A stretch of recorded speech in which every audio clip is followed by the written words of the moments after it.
Hello दोस्तों, तासु IAS academy Patna में आप लोगों का स्वागत है।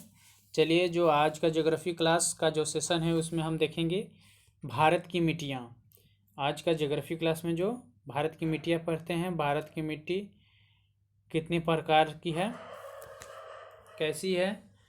भारत की मिट्टी से जितने भी सवाल बन सकते हैं और सवाल बनेंगे सब बनेंगे। इस क्लास के सेशन के देखने के बाद आप लोग से भारत की मिट्टी से एक भी सवाल नहीं छूटेगा। तो चलिए हम लोग बात करते हैं भारत की मिट्टियाँ पे।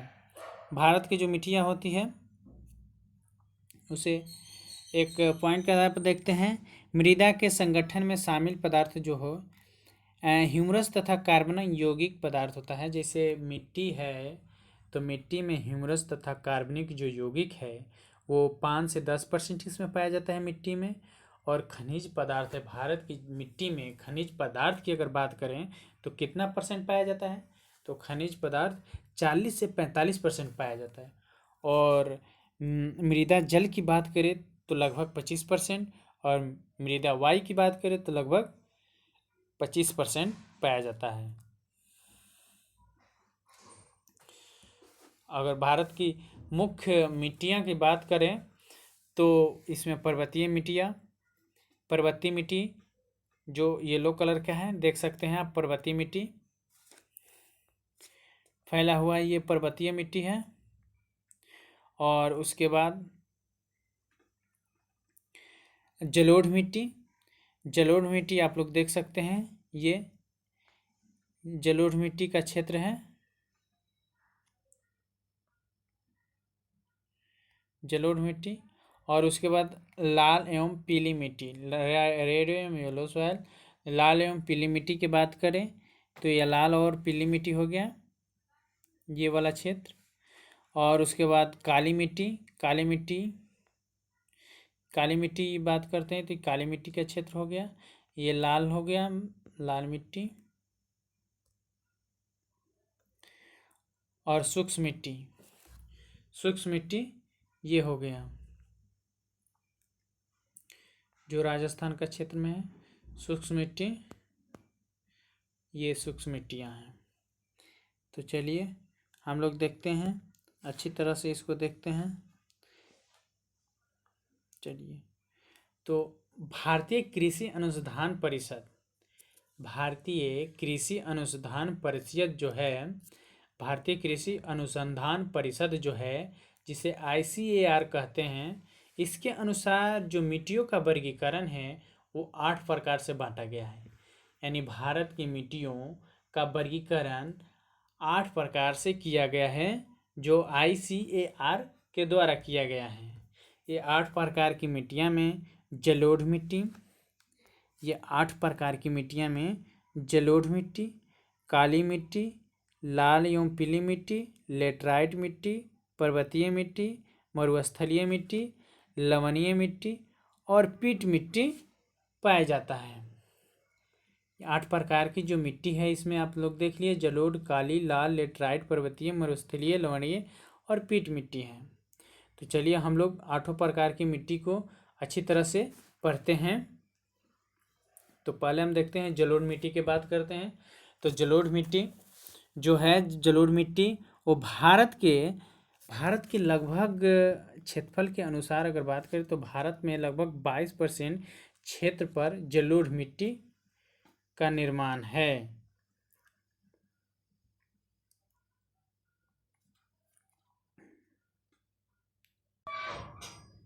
चेक कर लीजिए। चलिए दोस्तों हम लोग देखते हैं, ये जो है भारत के क्षेत्रफल के हिसाब से जलोढ़ मिट्टी जो 22% नहीं है, ये लगभग 43% है।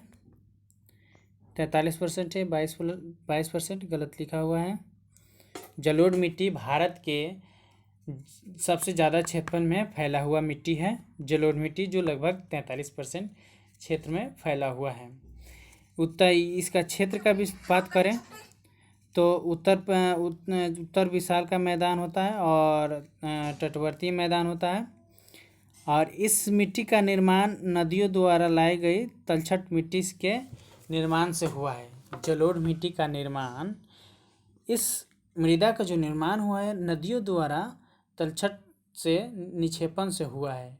जब नदियाँ चलती है तो अपने साथ जितना भी पर्वत पठार सबको काट काट कर लाती है, उसके निक्षेपण जो करती है उससे मिट्टी का जलोढ़ मिट्टी का निर्माण होता है।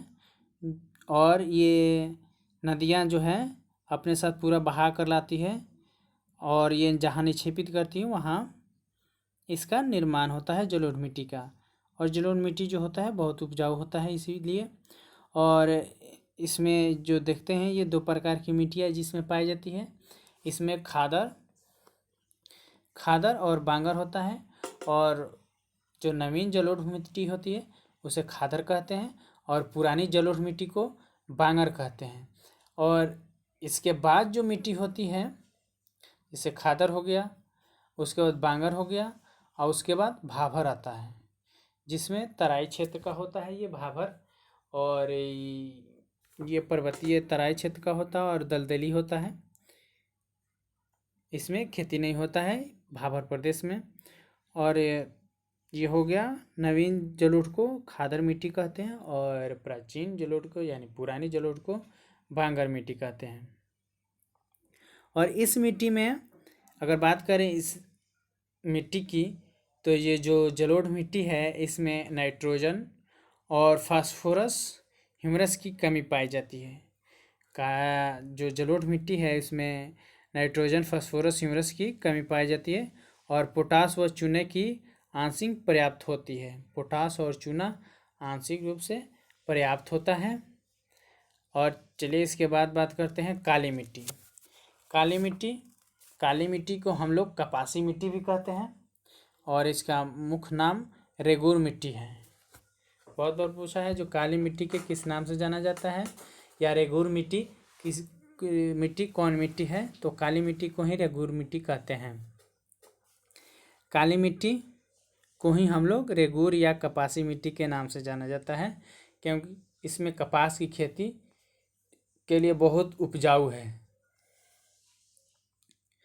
और इसके विस्तार की बात करें तो महाराष्ट्र, गुजरात, मध्य प्रदेश, कर्नाटक, उत्तरी आंध्र प्रदेश, तमिलनाडु, राजस्थान, पूर्वी राजस्थान जैसे क्षेत्र में काली मिट्टी का विस्तार हुआ है।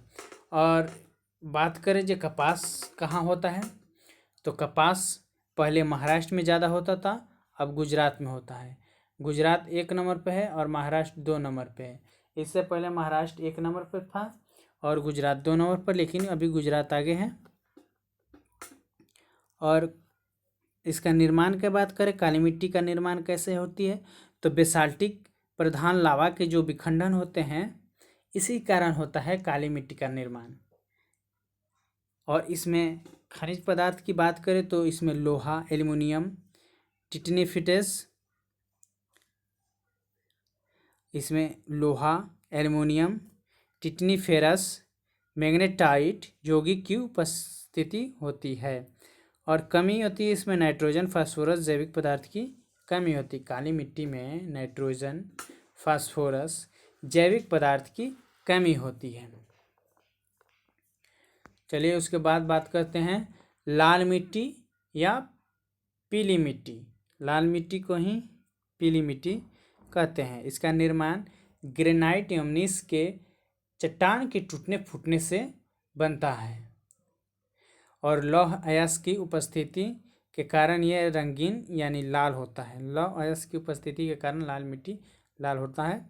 जो जल योजित रूप से यह पीली दिखाई देती है।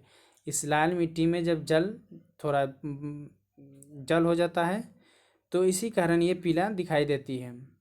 इसका क्षेत्र का बात करें तो ये राजस्थान के अरावली क्षेत्र और प्रायद्वीपीय भारत में तमिलनाडु, प्रायद्वीपीय भारत में बात कर लें लाल मिट्टी तो ये ऊपर में बात करें तो अरावली क्षेत्र पड़ता है और प्रायद्वीपीय बात करें तो तमिलनाडु, कर्नाटका, आंध्र प्रदेश और उड़ीसा। तमिलनाडु, कर्नाटका, आंध्र प्रदेश और उड़ीसा वाला क्षेत्र है। और इसमें फसल की बात करें तो जो लाल मिट्टी होती है इसमें मोटे अनाज, दलहन, तिलहन और खट्टे फलों की खेती किया जाता है। जो लाल मिट्टी है इसमें मोटे अनाज, दलहन, तिलहन, खट्टे फलों की इत्यादि की खेती किया जाता है। चूने का प्रयोग करके इस मिट्टी की उर्वरता को बढ़ाई जा सकती है। चूना का प्रयोग करके लाल मिट्टी की उर्वरकता को बढ़ाई जा सकती है और जाती भी है। और लेटराइट मिट्टी की बात करें, लेटराइट मिट्टी, इसका निर्माण मानसूनी जलवायु की आर्द्रता एवं शुष्कता के कारण क्रमिक परिवर्तन के फल परिणाम स्वरूप हुआ है। लेटराइट मिट्टी अगर निर्माण बात करें इसका, तो लेटराइट मिट्टी मानसूनी जलवायु की आर्द्रता एवं शुष्कता के क्रमिक परिवर्तन के परिणाम स्वरूप हुआ है और ये इसका निर्माण 200 सेंटीमीटर से अधिक वर्षा वाले क्षेत्रों में पाई जाती है। लेटराइट मिट्टी होती है, वहीं लेटराइट मिट्टी होती है जहाँ वर्षा सबसे अधिक होता है। तो वर्षा लेटराइट मिट्टी जहाँ 200 सेंटीमीटर से अधिक वर्षा होती है वहाँ लेटराइट मिट्टी पाया जाता है। और इसके विस्तार की बात करें तो पूर्वी व पश्चिमी घाट होता है और ये मेघालय के कुछ क्षेत्र हो जाता है। राजमहल की पहाड़ियाँ केरल, कर्नाटक, उड़ीसा की पठारी होती है। अम्लीय होने के कारण चाय के उत्पादन हेतु उपयुक्त होता है। ये लेटराइट मिट्टियाँ जो है ये अम्लीय होने के कारण इसमें चाय की खेती अधिक होती है। और इसके बाद देते हैं पर्वतीय या वनीय मिट्टी। पर्वतीय मिट्टी की बात करें तो इसमें जीवाश्म की अधिकता होती है और कमी इसमें पोटास, फास्फोरस एवं चूने की कमी पाई जाती है। बागानी कृषि, जो पर्वतीय मिट्टी है इसमें बागानी कृषि होता है जिसमें चाय, कहवा और मसाले की खेती किया जाता है। और मृदा अपरदन की समस्या से प्रभावित होती है। यह मृदा अपरदन की समस्या से प्रभावित होती है। और उसके बाद बात करते हैं मरुस्थलीय मिट्टी। मरुस्थलीय मिट्टी या बलुई मिट्टी होती है। अधिकता इसमें लोहा, फास्फोरस पाया जाता है। इसमें नाइट्रोजन और ह्यूमस की कमी होती है इस मिट्टी में। और उत्पादन में इसमें मोटे अनाज, ज्वार, बाजरा, तिलहन का खेती किया जाता है। जैसे मरुस्थलीय मिट्टी में मोटे अनाज की, ज्वार, बाजरा, तिलहन की खेती किया जाता है। और विस्तार की बात करें तो यह राजस्थान में, सौराष्ट्र में, कच्छ में और हरियाणा में इसका विस्तार है। मरुस्थलीय मिट्टी का विस्तार राजस्थान, सौराष्ट्र, कच्छ और हरियाणा में है। और इसमें उत्पादन की बात करें तो मोटे अनाज में होता है जिसमें ज्वार, बाजरा और तिलहन की खेती किया जाता है। और इसके बाद लवणीय एवं सागरीय मिट्टी।